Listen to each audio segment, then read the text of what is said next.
The following non-nominated, non-award-winning program is rated D for dumb. The following podcast is rated D for dumb.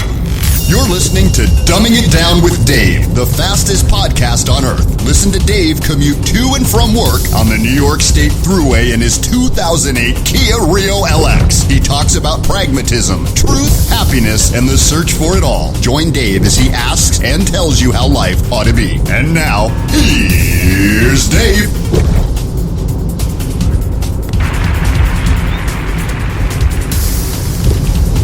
All right, everybody, welcome to the show. Dave Canyon here, Dumbing It Down with Dave. April 11th, 2023. Are you ready to dumb it down? All right. Sounds good. I have no idea what anything sounds like because I can't hear it because I'm not plugged in, so I'm taking a chance. I'm doing a half-hour podcast and not knowing if any of this is recording. You would think really after 312, 313 episodes, I would have this down pat 100%. But I don't. And I've talked about it before, but I don't. So this is it. I'm just, flying naked, as they say, or I don't know what they say. What do they say? But whatever it is I'm doing, I think I'm doing it naked, which is a hideous sight, a hideous thought. But I appreciate you going along for the ride. Once again, Dave Canyon here, dumbing it down with Dave. Pragmatism, truth, happiness, and the search for it all. We are in my 2008 Kia Rio, and it is 6 o'clock at night, 1800 hours, 1808, military time, for those of you that like military time. And I'm headed southbound. I just got done. My first day back at work, I took a little bit over a 2-month voluntary layoff, which I campaigned for. They didn't want to let me go. Things were so slow. We had such a warm winter. We weren't doing a lot of heating business. We weren't doing a lot of propane business. And it was very frustrating to come in one day and be off 2 days and come in a third day. It was just, very inconsistent and very disturbing. I did not like it. But, so I took a 2-month layoff and it was good. I probably should have done a lot more podcasts during that. I probably should have got a lot more done during that. Probably should have lost a lot of weight during that. And then you're probably going to ask me, well, Dave, if you didn't do any of that, what did you do during your 2-month layoff? And my answer is, that's a good question. And I'm glad you asked that question because it gives us a chance to talk about things related to the layoff, me, the podcast, life, and good questions, which is, I think, a political way of saying, I don't know. I know what I did, but I don't know what I did.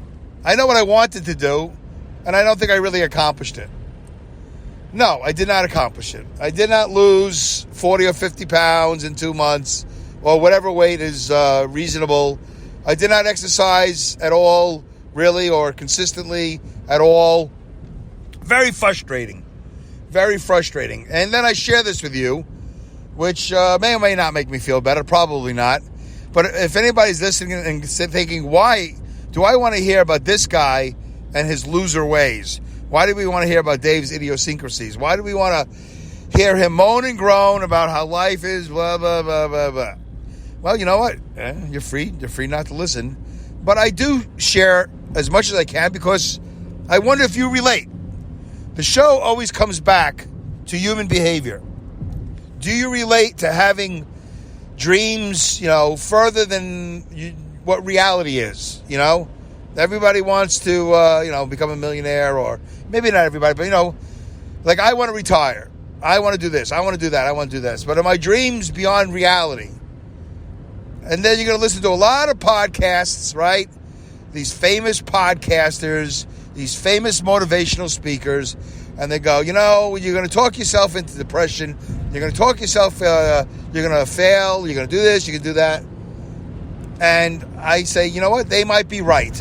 They might be right. They might be wrong. They're millionaires, but now they're millionaires talking about being a millionaire. How do you become a millionaire? Well, tell everybody you're a millionaire and then talk about being a millionaire. Talk about how you can be successful in podcasting by being successful in podcasting. Talking about being successful in podcasting. But I'd like to see a lot of these guys go down the road like I do and just wing it off the top of their head. and then become a millionaire that way. What am I talking about? I don't know. I'm all over the place. But, so anyway, I did not really accomplish what I wanted to. Let me tell you, February 4th, I think it was a Saturday, and that was my last day at work. February 6th was a Monday. And I really thought, like, somewhere between the 4th, 5th, and 6th was going to be the first day of the rest of my life. Which, by the way, is something I have said a million times. Today is the first day of the rest of my life. You want to talk positive? You want to talk motivational speaker? Yeah, that's what I was telling myself. This is my last day. One last delivery, and I'm going home. And I'm gonna work. I'm starting Monday. I go to Planet Fitness. I do this. I do that. And I did not do that.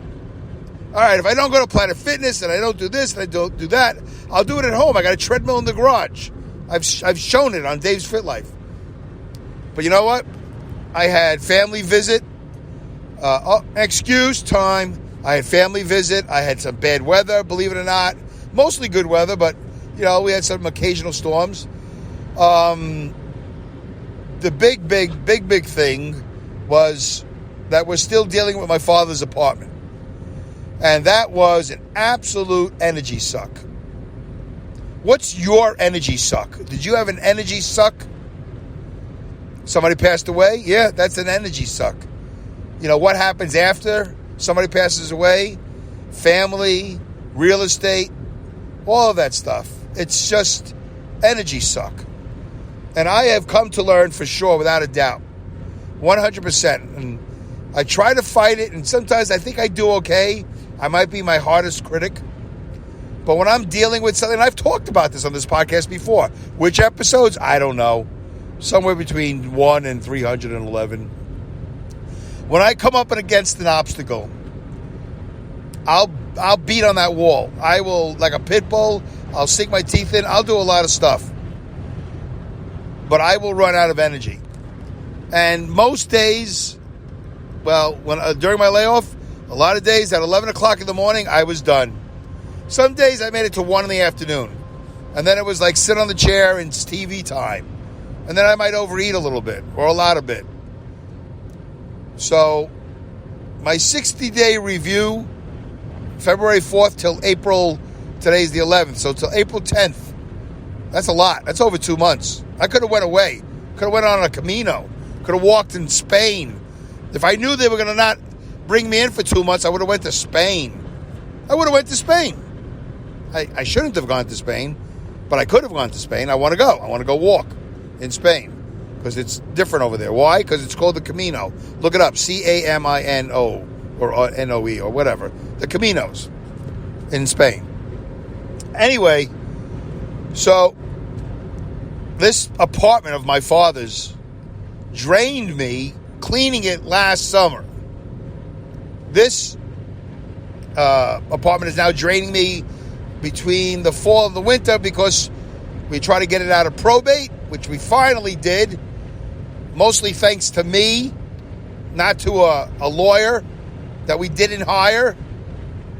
Anyway, long story. Not going to tell it, but family person who's a lawyer, but I don't think she's a probate lawyer. I don't know what kind of a lawyer she is, but in my assessment, not a good one.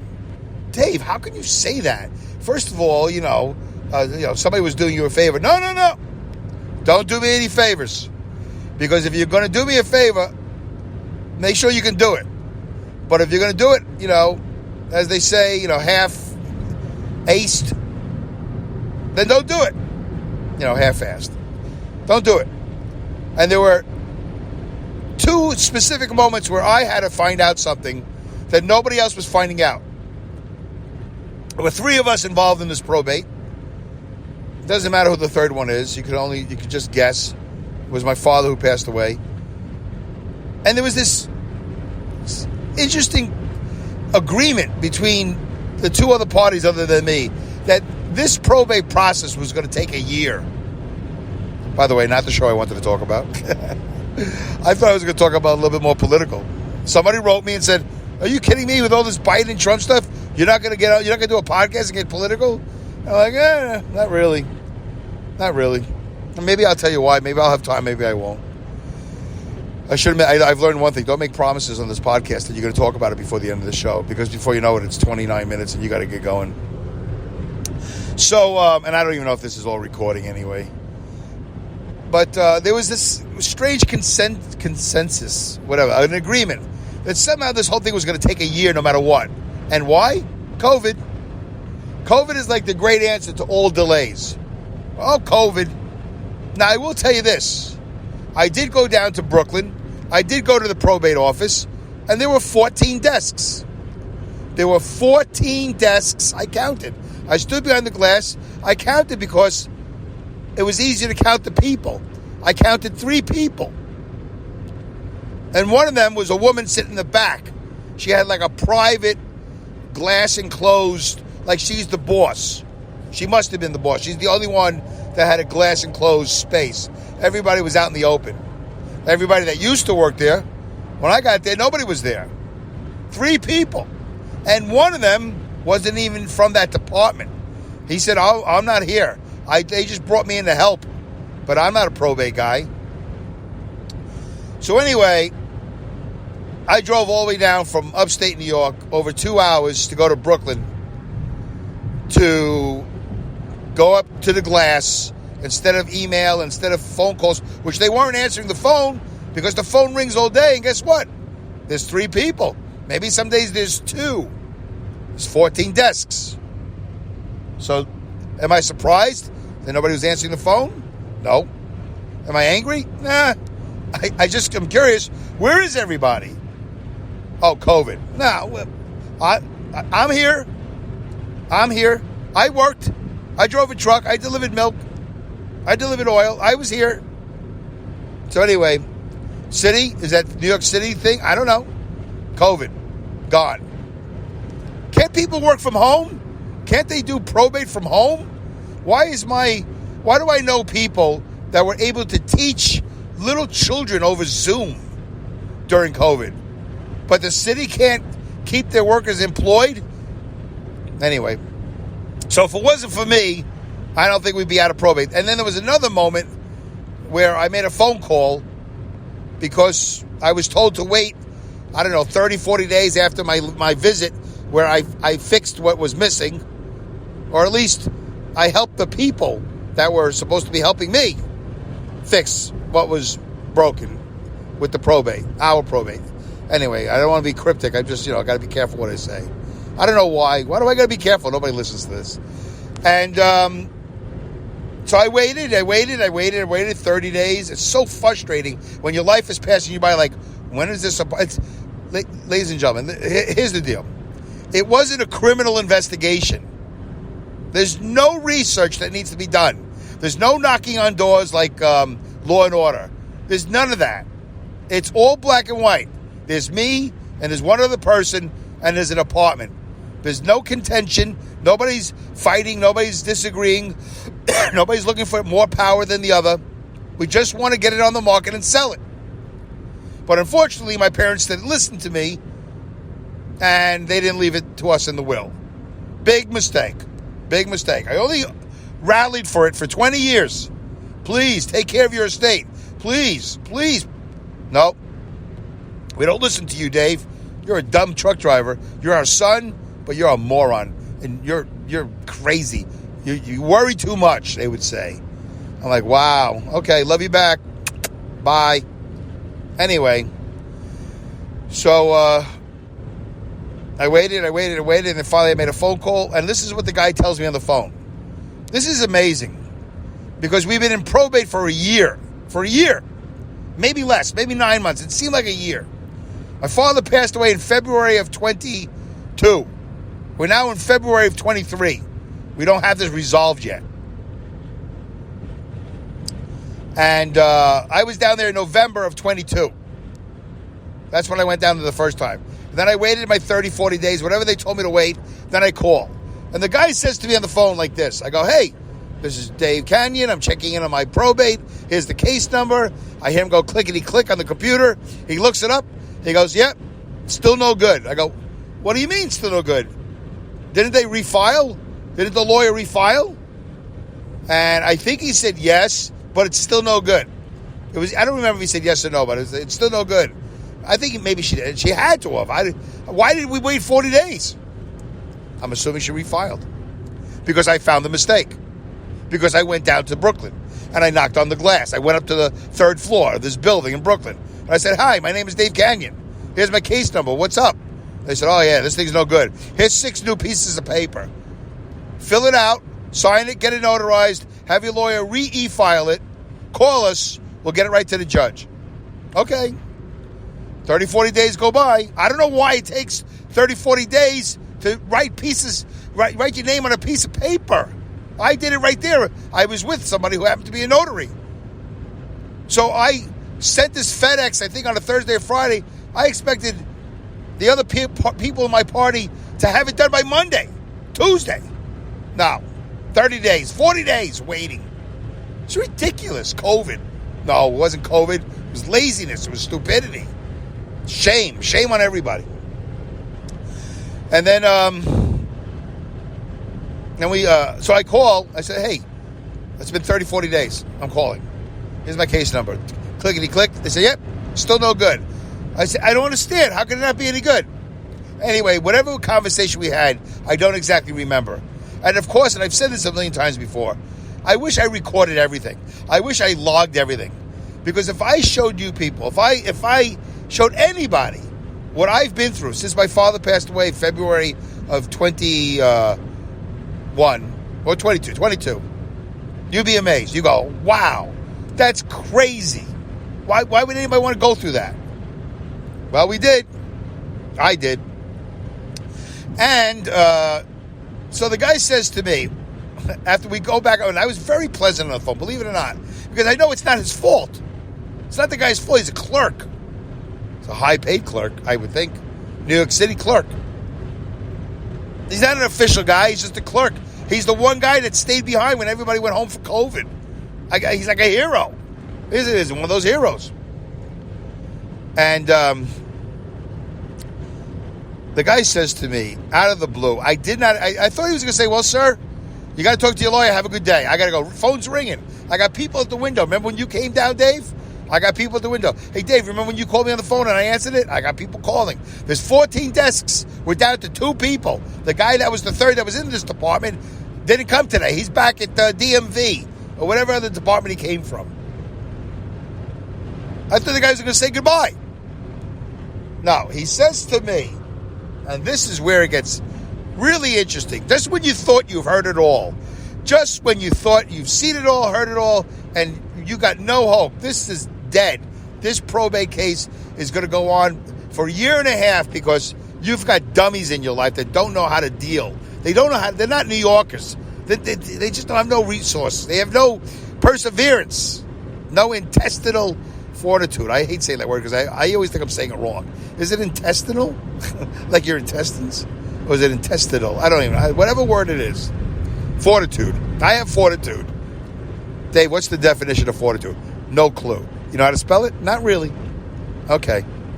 But you used it in a sentence. I felt good about it. Okay. He says to me, and by the way, we'll get to the mileage report here in a minute. He says to me, Dave, he might not have said Dave, but he said it in a sort of, and I heard it. Let me put it this way. I heard it in a Monty Hall, I'm aging myself, in a Monty Hall sort of way. He says to me, let me tell you what I'm going to do. I was like, what? Let me tell you what I'm going to do. That's what he said. Let me tell you what I'm going to do. I'm going to submit this to the judge. And you know what? We'll see. And I'm sitting on my end of the phone going, I can't believe I'm hearing this. So that meant that, to me, at any time in the last year, anybody, this guy in particular, could have said this before. Instead of me visiting and you going, nah, no good, you got to redo it. You could have just said, you know what? Let's submit it. Tell you what I'm going to do. But he didn't say that before when I was down there. But he said it to me on the phone. Is anybody hearing this? Is this on? A clerk, a New York City clerk, who's dealing with probate. It's the probate department I don't know what else goes on at this department. I don't know if it's all probate. I have no idea. What's probate, Dave? I don't know. Somebody dies, they don't leave it to you in a will. It goes to probate. It's a pain in the ass. I saw it in a movie once. They said, yeah. Or maybe it was Dave Ramsey, one of those radio shows I listened to as a truck driver. I'm not too bright, but I listen to a lot of AM radio, and I've learned a lot. You can learn a lot by listening to AM radio, especially those financial shows.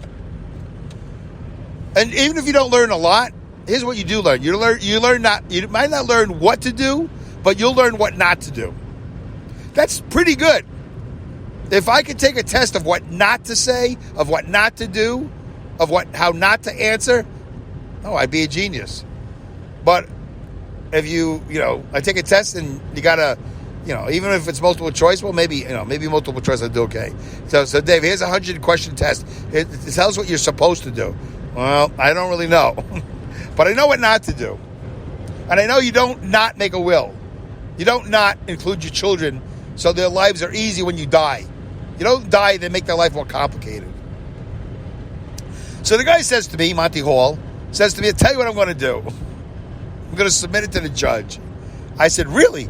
Just like that? He goes, yeah, just like that. I go, okay. I'm not going to say no. What's she going to do? Reject it? What's the difference? It's not going anywhere anyway. It just sits there in the idiot pile because we didn't fill it out correctly.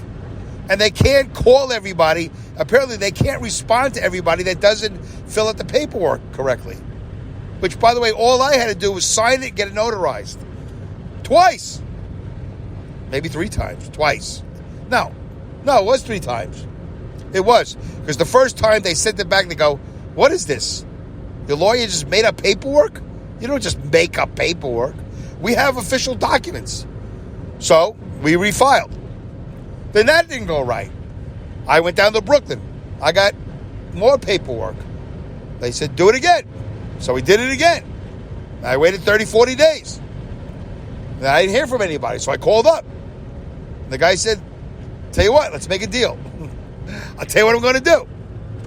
So he did it. And then I said, well, how long do I have to wait now? He says, give me like a week or 2. I said, really? A week or 2? Jeez. We're going in over a year now. But okay. So, time goes by, and before you know it, I either saw it on the internet or I got a letter. I forgot how I found out. But apparently, maybe my realtor called me. I don't know who called me. We're done. Maybe my sister called me. I don't know. We're done. I said, oh, good. I'm glad I put in an effort. I'm glad I'm not the lawyer. I'm glad I'm just an idiot truck driver with a thick Brooklyn accent, with a big fat stomach and a bald head. Barely graduated high school. No bar exam. Good for me. Dave, you like to toot your own horn? I'm tooting my own horn because if I didn't interfere, we'd still be sitting there. Oh, COVID. A year and a half, it's acceptable, COVID. Oh, anyway. So, then we had to go to market. We put the house to the market, and now we're in contract. So this is taking forever too, which is a whole nother show. But let me tell you this. I'm going to put this out there into the universe. If you are in real estate or you're a lawyer, I think I need 3 people for this $1 million idea. If you're in real estate or a lawyer or both, and you also, somebody else knows maybe AI or how to make an app. Maybe it's 4 people. I don't care how we do this. It's my vision. Although, I'm putting it out there, so if you take it and become a billionaire, take it. But here's the deal.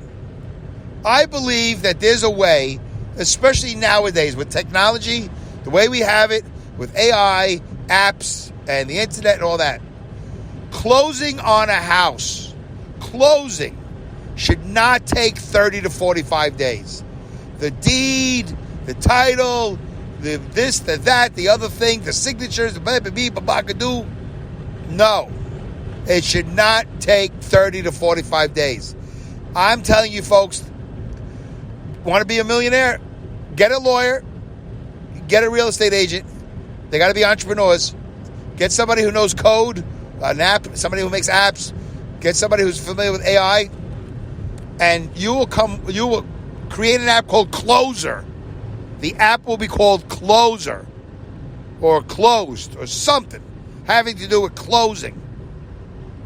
And people will use this app and it will simplify. Yeah, simplify. It will simplify. Wow, say that word 3 times and totally sounds worse. It'll simplify closing. You'll get it done in 3 to 5 days. There's an app for that. There's an app out there. It's waiting to be built. I give it to you. You want to cut me in a piece of that because it's my vision? Thank you. You want to text me? Text me. You want to email me? dumbingitdownwithdave@yahoo.com. You want to tweet me at dumbwithdave? You want to leave a message in the chat box here, in the Spreaker chat box? Please. You want to give me an Apple 5-star review? Please. I'd love it. I haven't asked for one in about 150 episodes. If you haven't done it already, try to give me a 5-star review. Who cares? So, there's no reason why these closing in this day and age. Think about it. Really? What if it's not a criminal investigation, what are we looking for? If it's a matter of signatures and notaries, what are we doing? Why is it taking so long? Forget about probate. Why does it take so long to close on a house? Because people who are in power want to tell you for $400 an hour, it's going to take me 30 days. I got a lot of work to do. You're not the only one. I got other closings. Boy, there's a lot of lawyers out there. A lot of lawyers, a lot of closings. There's not one lawyer. There's a lot of lawyers that close. So why does it take 30 to 45 days? What seems to be the issue? The issue is, I think, is power. I'm gonna tell them it's gonna cost you $1,000, $1,300, $2,000, $20, whatever it costs for a lawyer. But I need time. I can't just get to this today. No? Why not? Why can't you hire an intern? Don't you have powers? Why don't you use the internet? What information do you need? Oh, I got to research the title. Oh, I got the title right here. I already can. Why didn't you tell me that 6 months ago we put the house on the market, we would have found the title already? Everything is there. Whatever you need. You're not doing blood samples. This isn't CSI closing. CSI, private house. CSI co-op. CSI condo. I'm already branching out. I already am creating spin-offs. No, you don't need it. You just get on the app, beep, bop, boop, bop, boop, bop, boop. That's it. Closing, 3 to 5 days. You do some verification. You put your fingerprint like the Apple phone. All right. You don't like fingerprint? All right. Signature. Whatever. ID me. There's an app called ID me. I've been on this app 20,000 times because I have a CDLA license, I have a passport, and I have a hazmat certification.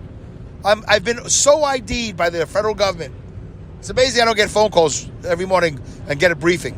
Good morning, Dave. How are you? You sitting down, having coffee? Yes, I'm in my truck. All right, we're going to go over some government secrets now. We figured you've been ID'd so many times. We trust you. Dave, you're not a terrorist, you're not a spy. You're a pretty decent truck driver. For 30 years, we're going to share some government secrets with you. This is your week. Next week, we pick another truck driver. But you've been using ID me so much over the years, we really feel like we know you well. Okay. We trust you. Okay, thank you.